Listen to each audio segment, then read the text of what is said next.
A shed update, and this is going to probably be a short one. I didn't get a whole lot of kits in this week, and I was probably going to do a shed update probably in a couple weeks, but I decided why not? We'll just do a little bit each time. First up is this Bandai High Grade. I don't know what series this is. All I know is it's got a female on it, and I assume she pilots it. And the hobby store got a bunch of these in, and there's like from this series there was another one which different kit, had a female. I assume she pilots it, and of course, you know, I had to have the female, whatever Gundam style robot thing it is. But anyway, I had to have it. It is female versions of it, so that was a must have, and they're actually pretty cheap kit wise, and they're gorgeous since they're Bandai. But anyway, there's like 5 or 6 of these, and I guess the other ones are all males, which I pretty much had no interest in, but the female ones I do own now. So I'm glad to add that to the arc. And that one's I didn't see that one the first time that one came out, so always a surprise when you go to the hobby store. The Constitution, I may or may not, I may sell this. I haven't decided what I want to do, because I actually picked this up at a garage sale, and the only thing really wrong with it, it's a crushed box, but it's still sealed. This is the newer release, and I have one. Look up there, I got 2, and there should be a third one right above the Blue Devil Destroyer. They always like to, seems like Revell always likes to reissue the Constitution for some reason. I guess it must be well, I assume you know, there's a replica of it, and you know, it's probably well known. But you know, I'd like to see more reissues like the United States. Well, not the Cutty Sark, I know that's famous, but you know, you all know what I mean. You know, otter ships like that, just different. Well, you can even rename it if they were the same, you know, class of ship. But anyway, that's it's just good shape. Just crazy what you find at garage sales when you go do that on Saturday morning. I really wasn't going to get it. This is crypto, and I already have. I have 1, 2, 3. I have 3 crypto kits. That's the one that you can actually build and paint. This one is the pre-built. It's already painted, and it's already assembled.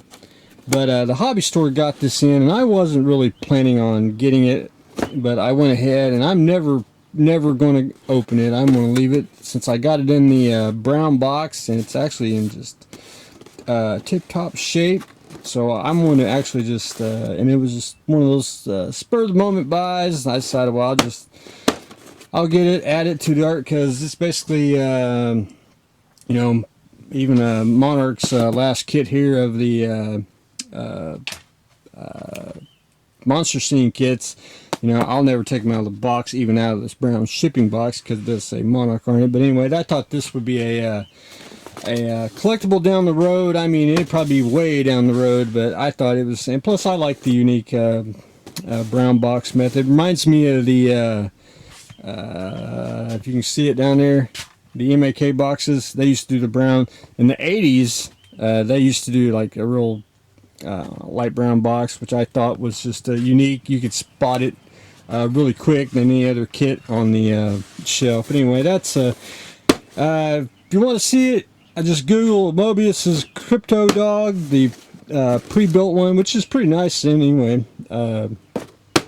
It's just a gorgeous looking kit when you buy it. I like it. I'm just partial to it. I think it's just odd. But anyway, that's one thing I'm going to add is my built up, which and buying built up models is no big deal, because you can actually, you know, always repaint it if you so desire. But anyway, because they do that with statues. But anyway, that's just I think an oddity in the model world.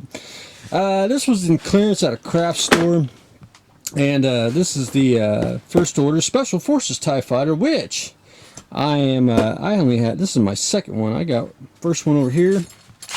I'm slowly but surely trying to amass a fleet of the new Star Wars stuff, which most of all the Star Wars ships I have, usually I pretty much have 2 of each, unless I just absolutely, except for the Naboo fighter, which right there, I'll tell you that. I'll tell you a story. Since it's close to Memorial Day weekend, Toys R Us, when this movie came out, they sold them, and then they just absolutely were sitting on the shelf. Toys R Us, when they sold models, they had a actual, they used to have a tent outside, and you'd go walk in, and they had just a shopping cart just full of these Naboo fighters. And I mean, they were like probably, don't hold me to it, maybe like $1 or less. I just pushed the entire cart out to the register and bought them all. But anyway, that's one Memorial Day holiday that I actually remember, and that was buying all the Naboo fighters. But I do have a complete squadron of those. But anyway, that's just one of those. But anyway, the Force Awakens stuff, you can never have too many Special Forces TIE fighters.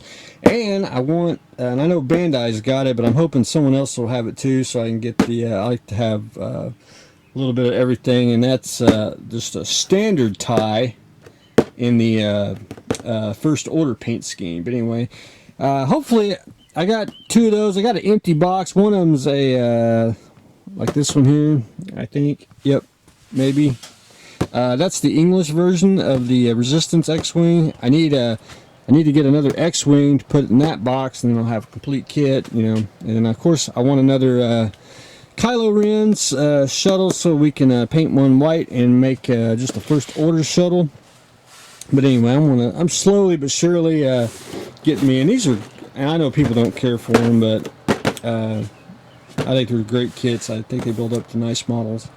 Anyway, that's pretty much it. Not a whole lot. Just a quick little update, and we'll probably I'll probably do some more. I definitely probably will do another one in a week. I got a model show I'm going to, and I usually probably rack up a fair amount of kits when I go. But anyway, that's pretty much what I got going on. We got the Special Forces TIE Fighter, adding another one so we can start adding the fleet. We're adding Crypto, the pre-build.